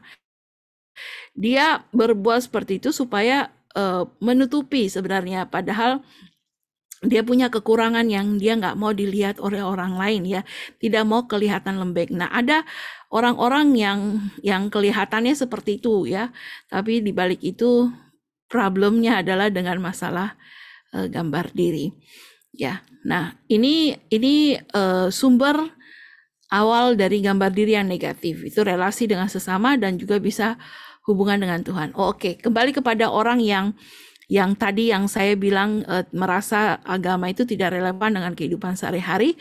Mengapa dia seperti itu? Ternyata punya historikal ya. Jadi orang tuanya mengalami, keluarganya pernah mengalami musibah. Kedua orang tuanya meninggal karena dibunuh. Ya, karena dibunuh. Sehingga akhirnya dia kecewa dengan peristiwa itu, dia marah. Terus kemudian waktu orang tuanya meninggal, mereka masih anak di bawah umur sehingga harus diawasin oleh keluarga saudara-saudaranya ya. Dan akhirnya mereka diperlakukan secara tidak baik ya oleh saudaranya, oleh keluarga yang akhirnya menampung mereka. Terus dia juga banyak ya, 8 bersaudara dan dia anak kedua paling kecil gitu ya, sehingga waktu itu dia masih nggak mengerti apapun dan ini selalu diperlakukan tidak adil dan selalu menerima barang bekas ya. Jadi dia nggak pernah dapat barang baru ya, karena itu ya, dapat selalu barang bekas dan akhirnya dia merasa dirinya gak berharga. Dia marah sama Tuhan, dia marah sama keluarganya, dan akhirnya ini menjadi orang yang sulit untuk berelasi dengan orang lain dan menjadi orang yang sulit untuk menyesuaikan diri dengan orang lain dan tidak punya kemampuan untuk memperbaiki diri. Selalu melihat yang buruk adalah orang lain dan dia selalu benar, dan selalu juga melihat yang salah itu adalah Tuhan dan dia yang benar. Gambar diri yang negatif ini bisa terjadi pada diri semua orang. Oke. Ada satu pemahaman yang keliru. Ya. Pemahaman yang keliru itu seperti apa? Ada orang yang merasa hidupnya baik-baik saja, sehingga dia bilang bahwa dia nggak punya masalah dengan gambar diri. Dia nggak punya masalah dengan orang lain, berarti dia punya gambar diri yang positif. Ya. Nggak bisa dibilang seperti itu. Ya. Ada teman saya ya, teman saya ini orangnya nice banget. Jadi dia orang yang cheerful ya, orang yang cheerful kemanapun dia pergi, dia selalu menimbulkan suasana yang ceria. Terus kemudian yang saya perhatikan itu adalah dia suka menyenangkan hati orang lain ya, entah dengan memberikan barang atau dengan membuat suasana menjadi cerah dan ceria. Sampai satu hari pada satu titik ya, dalam sebuah pertemuan, saya hanya duduk nonton gitu loh, dan saya lihat bagaimana tingkahnya yang membuat orang lain happy gitu kan. Tapi di situ saya kok merasa ada yang aneh dengan anak ini gitu ya. Terus kemudian saya punya satu kesempatan, terus saya ngomong sama dia, hanya ngomong gali-gali tentang kehidupan dia. Itu jawabnya tuh kenanya gitu loh, banyak yang ditutupin. Sampai pada satu titik saya merasa kok ada something wrong ya. Nah, rupanya dia punya masalah di keluarga ya. Dia anak broken home, jadi orang tuanya divorce. Terus kemudian dia ikut ibunya, terus ayahnya sudah menikah lagi ya, sudah punya istri yang lain dan dia punya saudara tiri. Terus ibunya tidak menikah, tapi hidupnya susah dari kecil ya, Terus dia selalu menjadi kambing hitam ya, di rumah ya. Kalau ada ibunya stres gitu ya karena tekanan hidup, selalu dia yang disalahkan. Terus pokoknya selalu dia menjadi kambing hitam. Terus sehingga dia merasa dia tidak diterima. Dia merasa bahwa supaya gua bisa diterima oleh orang lain, gua harus bisa menyenangkan orang lain ya. Bisa membawa suasana yang ceria, yang cheerful, membuat orang lain itu suka sama saya. Sehingga ini ya akhirnya dia menarik perhatian orang lain supaya orang lain bisa menerima dia ya. Nah, ini salah satu gambar diri yang negatif. Jadi jangan merasa bahwa hidup baik-baik saja, tidak punya masalah dengan orang lain, bahkan cheerful gitu ya. Itu gambar diri yang positif. Nanti dulu ya harus menganalisa dulu dengan seksama diri kehidupan kita. Terus kemudian juga pengertian yang keliru adalah menganggap bahwa kalau sudah punya iman yang baik, terus beribadah dengan sungguh-sungguh kepada Tuhan, maka itu dapat menghapuskan gambar diri yang negatif. Tidak sepenuhnya. Memang untuk punya gambar diri yang positif, kita harus punya relasi yang baik dengan Tuhan, karena hanya Tuhan yang sanggup memulihkan. Tapi kita juga harus masuk kepada proses pemulihan gambar diri. Proses pemulihan gambar diri itu apa? Proses pemulihan gambar diri itu adalah dengan mengikuti seminar seperti ini ya. Seminar seperti ini, terus Anda memahami, terus mengadakan refleksi batin ya, mencari-cari, melihat diri sendiri, mencari-cari apakah saya nih sudah baik atau tidak gitu ya, dan kemudian didoakan penyembuhan ya. Karena kalau Anda mau sembuh, ingat bahwa betul hanya Yesus yang bisa menyembuhkan, tapi kita juga butuh kerjasama dengan Yesus. Kita harus menjalani proses pemulihan itu dengan baik dan benar. Kalau diminta untuk mengadakan refleksi batin, Anda harus refleksi batin. Kalau diminta untuk ikut doa ya, berdoa bersama untuk pemulihan, Anda harus melakukan itu. Saya sendiri pun berproses dalam hidup saya ya. Ketika dulu saya ikut penyembuhan luka batin, setelah itu saya ikut penyembuhan gambar diri. Saya merasa, saya sudah sembuh. Ternyata enggak loh. Dalam setiap kali tahap yang saya ikutin, bahkan sampai hari ini, hampir setiap hari saya melakukan refleksi batin, itu saya seringkali menyembuhkan, masih ada lagi luka, masih ada lagi gambar diri yang belum sembuh, dan saya selalu berdoa meminta rahmat Tuhan untuk menyembuhkan saya. Sampai akhirnya saya tahu bahwa saya sudah mengalami kesembuhan. Ya, ada satu cerita, satu kejadian yang saya alami beberapa waktu yang lalu ya. Adik saya kan datang ya ke Jakarta. Adik saya tidak tinggal di Jakarta, dia tinggal di daerah. Terus dia datang ke Jakarta bersama dengan anaknya. Terus kemudian kami liburan ya, pulang ke rumah yang di Bogor. Terus kami liburan di rumah kakak saya. Terus satu hari dia lagi nyuapin anaknya anaknya umur 5 tahun, perempuan ya. Lagi nyuapin anaknya, dia ngomong begini sama anaknya. Kamu makan jangan banyak-banyak gitu ya. Nanti kamu gemuk kayak tante, nunjuk saya gitu ya. Di situ ada adik saya yang lain dengan mami saya. Adik saya kembar kan tadi saya udah bilang, nah, ada kembarannya di situ dengan mami saya. Terus mami saya dengan adik saya yang satunya itu ngelihat ke arah saya gitu ya. Saya juga lihat mereka gitu. Sambil kita nunggu nih, dia mau ngomong apa lagi gitu kan. Terus dia bilang begini, iya nanti kalau kamu gemuk kayak tante kamu tuh lihat ya. Kamu nggak laku, nggak ada cowok yang mau. Lihat tante kamu itu sampai sekarang kan belum nikah. Memang saya belum nikah. Terus, wih, kita kaget loh dengan kata-kata dia itu gitu ya. Saya juga kaget gitu kan. Terus, mami saya sampai ngomong gini, ngomong itu nggak usah nusuk lah, ngomong gitu kan. Loh iya mam. Terus saya nyaut, lu kok tahu gue belum nikah gara-gara gemuk? Gue bilang gitu. Emang lu tahu gue belum gara-gara gue gemuk gue nggak kawin gitu kan? Terus saya bilang, loh memang begitu kan? Itu kenyataan loh. Kamu harus lihat ya. Lu tuh harus lihat kenyataan gitu. Saya diam aja. Dalam hati saya marah sebenarnya. Saya marah ya. Saya diam aja. Rasanya saya pengen omelin balik gitu ya. Lu kata-kata tuh nggak mikirin orang terluka apa enggak ya. Tapi di situ saya merenung, ya saya merenung apa yang dia omong, ya. Terus kemudian malamnya ketika saya mengadakan refleksi batin, saya bilang Tuhan saya marah sama dia ya dengan kata-kata yang menusuk. Terus saya menelaah lagi ke dalam diri saya, tapi apakah saya terluka? Maksudnya itu akhirnya membuat saya menjadi minder, menjadi marah, menjadi kesel dan tidak menerima diri saya. Rupanya udah enggak ya.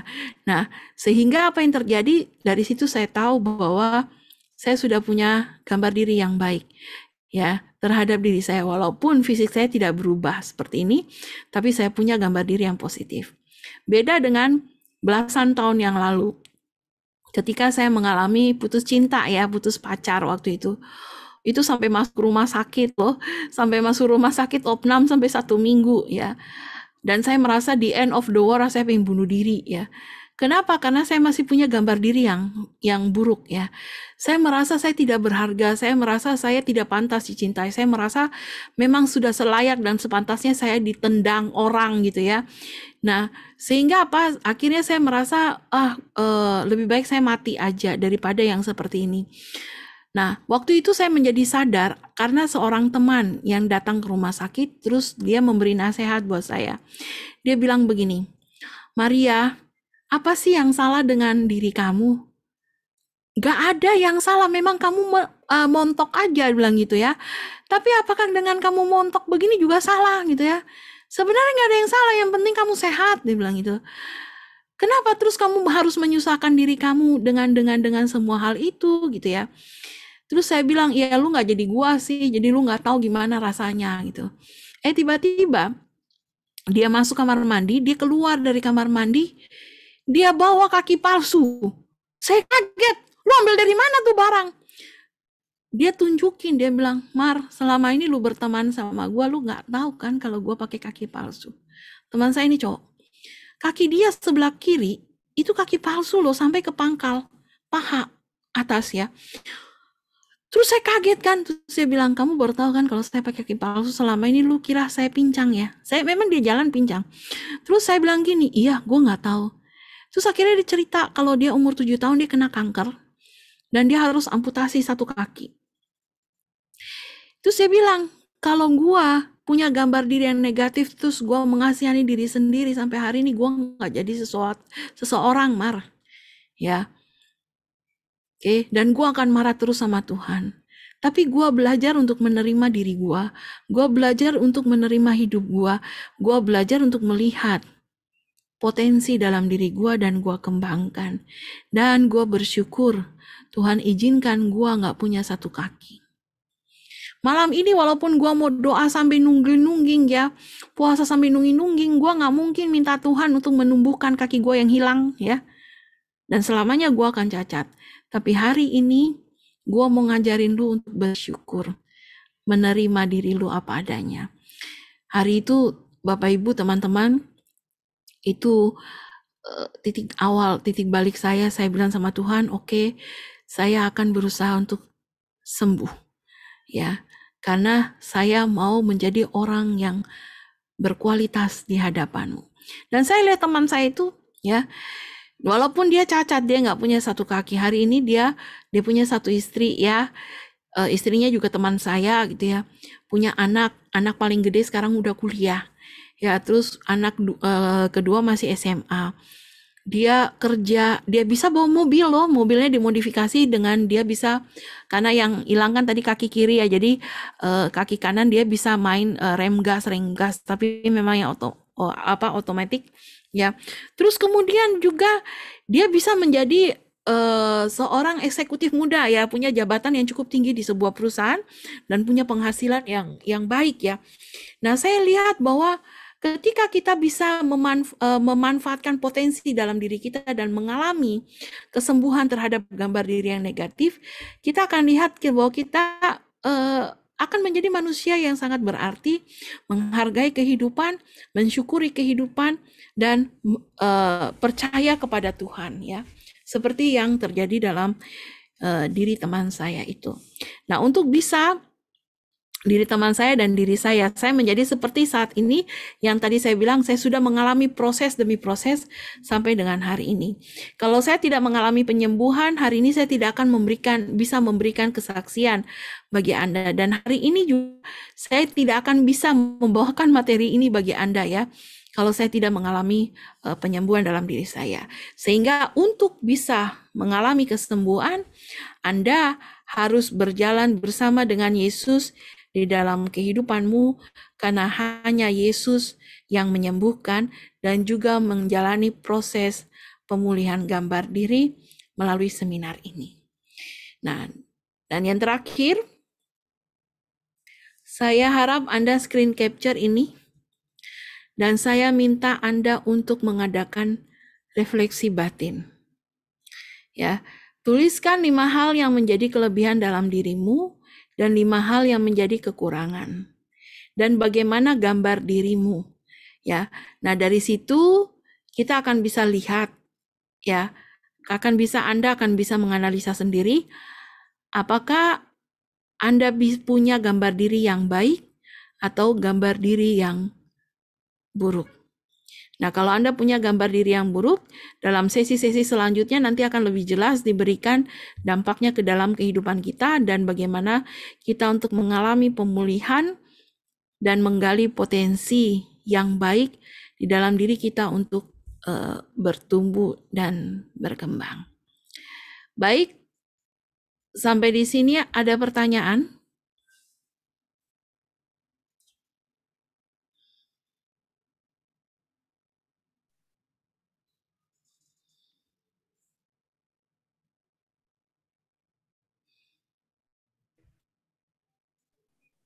Maria pengalamannya luar biasa. Oh, PPT. Tadi PPT-nya kelihatan? Tadi sempat ada yang bilang nggak kelihatan. Kelihatan sih. Cuma yang nomor 8 apa ya tadi hilang sih. Oh, nomor 8 hilang. Nomor 8 itu yang gambar diri positif. Yang ini. Kelihatan ya? Iya, ini udah kelihatan.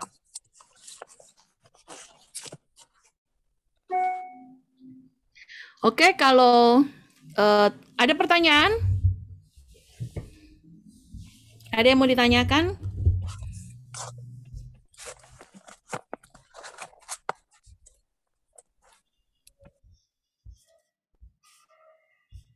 Sebentar ya, sebentar.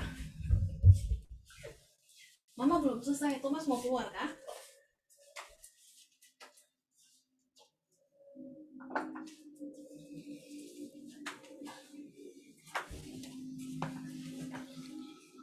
Kalau nggak ada pertanyaan, saya ingin mengajak Bapak Ibu, teman-teman terkasih, mari kita akhiri dengan sebuah doa. Ya, saat ini saya mengajak Anda untuk menundukkan kepala saja dan berdoa, melihat ke dalam kehidupan Anda dari sesi yang sudah Anda ikuti hari ini. Kira-kira apa yang terlintas dalam benakmu? Apakah Anda punya masalah dengan gambar diri? Kalau ada itu, ingat bahwa hanya Yesus yang sanggup untuk memulihkan. Karena dengan salibnya, Dia sudah mati bagi kita semua. Dan dengan salibnya, Dia menghantar kita untuk mengalami kesembuhan demi kesembuhan di dalam kehidupan kita. Dan kita mau katakan kepada Dia, hanya Kau Tuhan di hidup kami, Tuhan. Hanya Engkau yang memberikan hidup yang baru bagi setiap orang yang percaya padamu. Inilah kami di hadapan-Mu, Tuhan Yesus. Hanya Kau Tuhan di hidupku. Kau berikan hidup yang baru. Darah-Mu menyucikan, pulihkan hatiku. Ku nyatakan Kaulah segalanya. Engkaulah sumber pengharapan. Kuasa-Mu sanggup menyembuhkan. Jiwaku pun berserah hanya kepadamu. Yesus, Kaulah segalanya. Karena salib-Mu ku hidup, karena salib-Mu ku menang. Engkau yang berkuasa, sanggup untuk melakukan mujizat-Mu. Karena salib-Mu ku hidup, karena salib-Mu ku menang. Engkau yang berkuasa, sanggup untuk melakukan mujizat-Mu di hidupku. Benar Tuhan, hanya Engkau Tuhan, hanya Kau Tuhan di hidupku. Kau berikan hidup yang baru. Darah-Mu menyucikan, pulihkan hatiku. Ku nyatakan Kaulah segalanya. Engkaulah sumber pengharapan. Kuasa-Mu sanggup menyembuhkan jiwaku. Jiwaku pun berserah hanya kepadamu. Yesus, Kaulah segalanya. Karena salib-Mu ku hidup, karena salib-Mu ku menang. Engkau yang berkuasa, sanggup untuk melakukan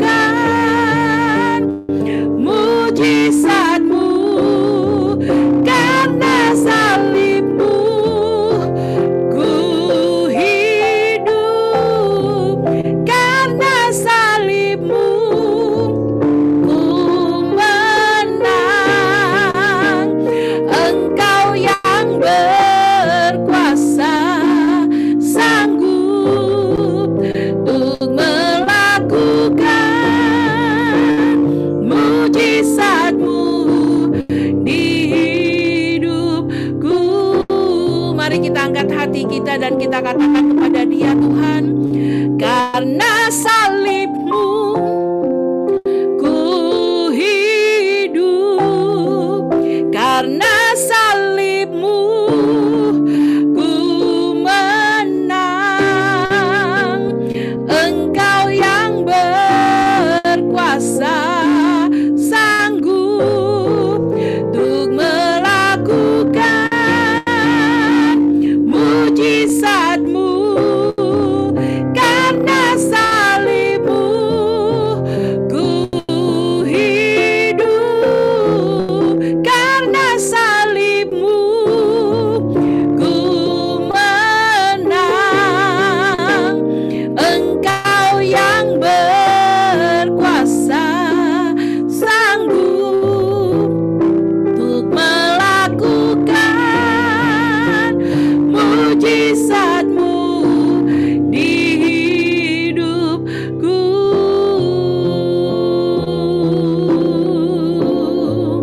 Untuk melakukan mujizat-Mu di hidupku. Oh, terpujilah Kau Tuhan, terpujilah Kau Yesus. Hanya Kau yang sanggup, Tuhan. Mulia, mulialah Kau Tuhan. Benar Tuhan Yesus, hanya Engkau yang sanggup untuk melakukan mujizat di dalam kehidupan kami. Tiada Allah lain dalam hidup kami seperti Engkau, Tuhan. Allah yang memberikan kehidupan bagi setiap orang yang percaya kepadamu. Dan malam hari ini kami bersyukur Tuhan untuk mengikuti seminar pemulihan gambar diri ini. Biarlah apa yang sudah kami terima menjadi bahan refleksi kami untuk menggali apakah kami punya gambar diri negatif yang tidak sesuai dengan apa yang Engkau mau. Bantu kami untuk lewati hari demi hari Tuhan, untuk mengalami pemulihan di dalam Engkau, sehingga sungguh kami menjadi manusia yang berarti, manusia yang menghargai kehidupannya, manusia yang bisa menggali setiap potensi dan talenta yang Engkau berikan bagi kami, untuk kami kembangkan bagi kemuliaan-Mu Tuhan. Terima kasih Tuhan Yesus, aku membawa semua sahabatku ini, PD Santo Yusuf Cirebon. Biarlah Engkau berkati persekutuan doa ini, Engkau tambahkan hari demi hari iman untuk bertumbuh di dalam Engkau, dan biarlah persekutuan doa Santo Yusuf ini boleh menjadi berkat-Mu Tuhan, terutama untuk setiap umat-Mu di Cirebon. Terima kasih Tuhan Yesus. Biarlah apa yang kami terima hari ini jatuh di atas tanah yang subur, berakar, bertumbuh, dan menghasilkan buah yang berlimpah dalam hidup kami. Terima kasih Tuhan, dengan pengantaran Kristus Tuhan kami menyerahkan hidup kami dan pemulihan gambar diri kami ke dalam tangan kasih-Mu. Kemuliaan kepada Bapa dan Putra dan Roh Kudus, seperti pada permulaan, sekarang, selalu, dan sepanjang segala abad. Amin. Dalam nama Bapa dan Putra dan Roh Kudus. Amin. Amin. Terima kasih. Saya kembalikan ke Budia. Terima kasih. Saya panggil Cimel ya. Kasih. Maria. Maria, panggil Maria saja ya. Berbiasa. Saya tadi ambil tisu terus.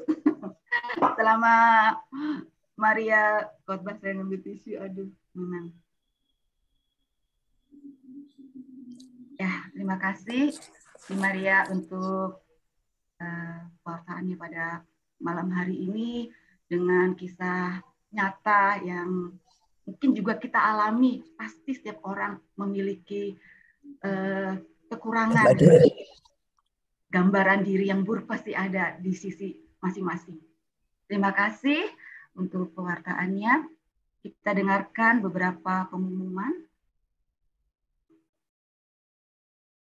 Mari juga kita memberikan persembahan. Bisa dilihat di layar.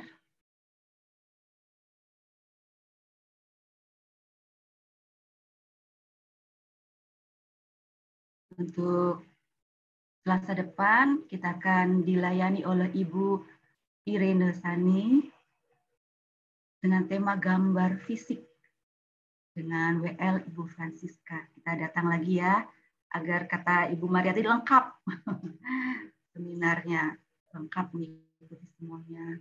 Terima kasih, mari kita persembahan, kita bisa memberikan persembahan nanti sambil karena waktunya sudah mau habis ya, sambil nanti lagu penutup dari tayangkan persembahan bisa dikirim. Ya, mari kita berdoa untuk mengakhiri persekutuan doa pada malam hari ini. Mari kita tundukkan kepala. Bapa dalam surga, terima kasih Ibu Maria sudah mewartakan firman-Mu. Kalau Engkau itu baik dan Engkau ingin kami hidup baik, memandang kehidupan ini dengan semangat.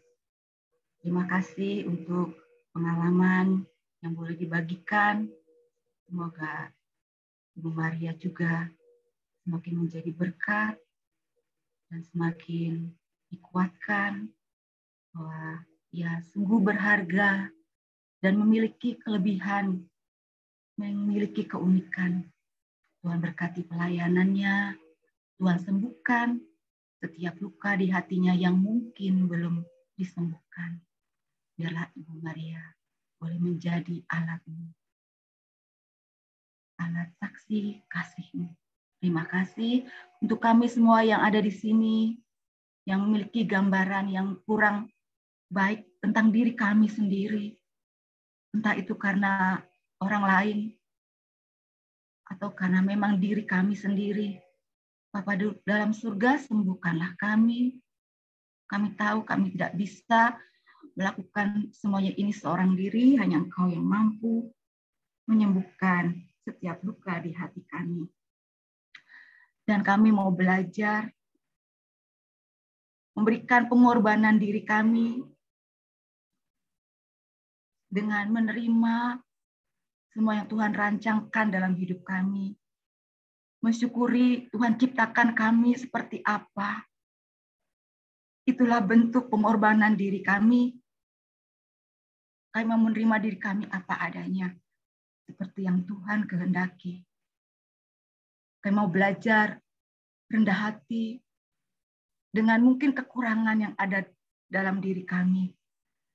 Dan ajar kami untuk tidak sombong dengan segala kelebihan yang kami miliki.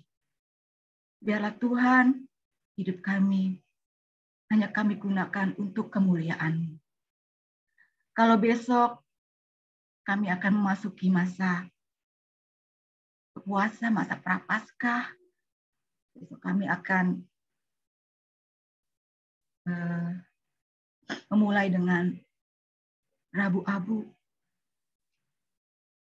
Kami mau belajar di masa Prapaskah ini untuk melihat diri kami, gambaran diri kami. Apakah selama ini kami mensyukuri semua yang sudah Tuhan berikan dalam hidup kami? Atau kami seringkali menuntut dan menuntut. Tuhan, kami mau mengasihi-Mu. Kami mau mengasihi-Mu. Di masa Prapaskah ini kami mau lebih mengasihi-Mu dengan mentaati perintah-Mu. Ketika kami mempunyai luka pada orang tua, kami mau belajar dari firman-Mu. Hormatilah ayah dan ibumu. Bukan karena apa yang ia beri, tapi karena kami mau taat kepadamu. Mungkin kami punya orang tua yang kurang mengasihi kami. Kami mau belajar, Tuhan, perintah-Mu. Kasihilah, taatilah, hormatilah orang tuamu.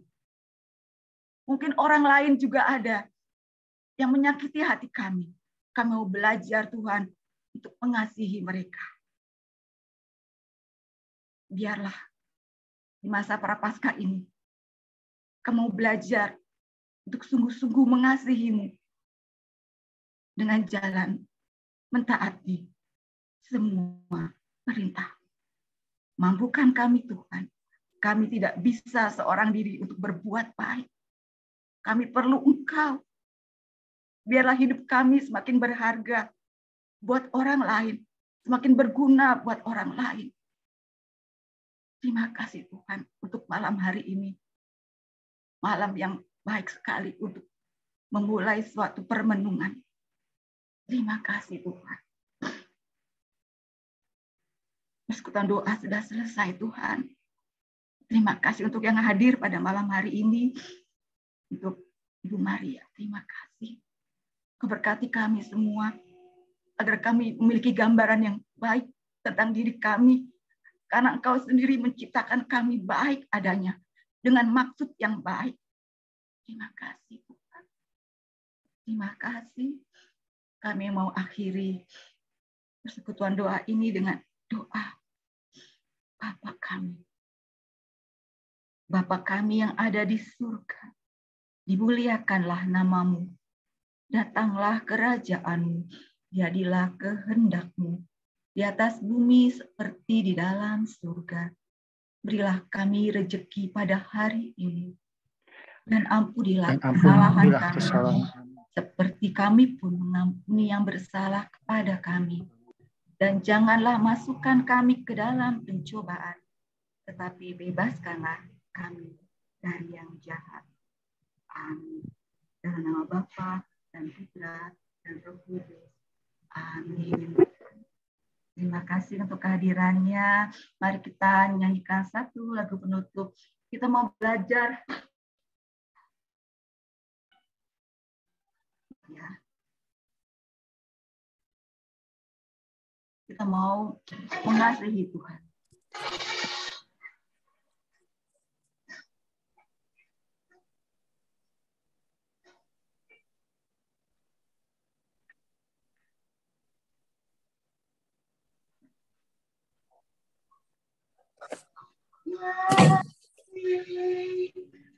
Engkau dengan segenap hatiku, aku mengasihi Engkau Yesus dengan segenap jiwaku. Renungkan firman-Mu siang dan malam, pegang perintah-Mu dan kulaku. Kau tahu Tuhan, tujuan hidupku adalah menyenangkan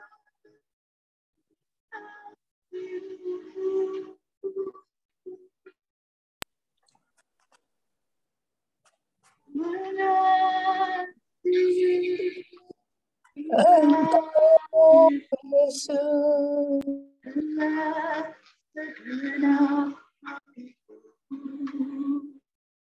aku mengasihi Engkau Yesus dengan segenap jiwaku. merenungkan firman-Mu siang dan malam. Kupegang dan kulakukan. Engkau tahu Tuhan, tujuan hidupku hanyalah untuk menyenangkan hidupku.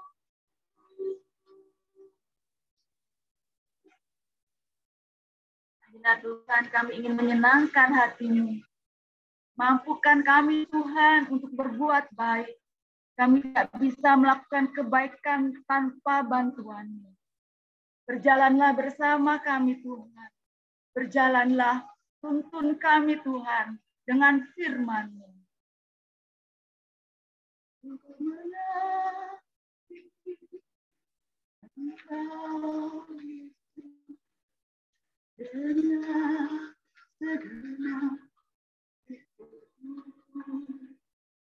Aku menanti Engkau Yesus dengan segenap jiwaku,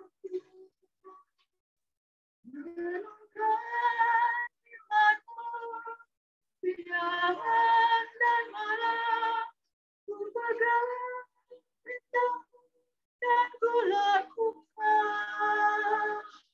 Engkau tahu tujuan hidupku, hanyalah untuk menyenangkan.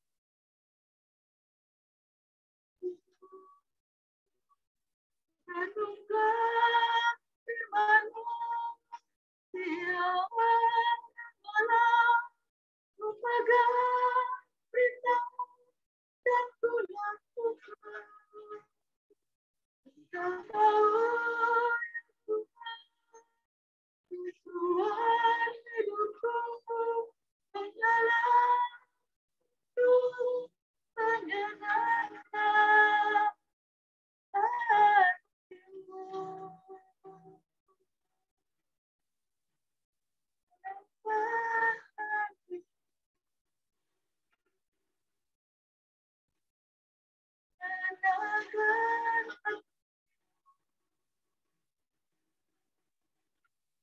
Terima kasih. Sampai jumpa di persekutuan doa pada Selasa depan.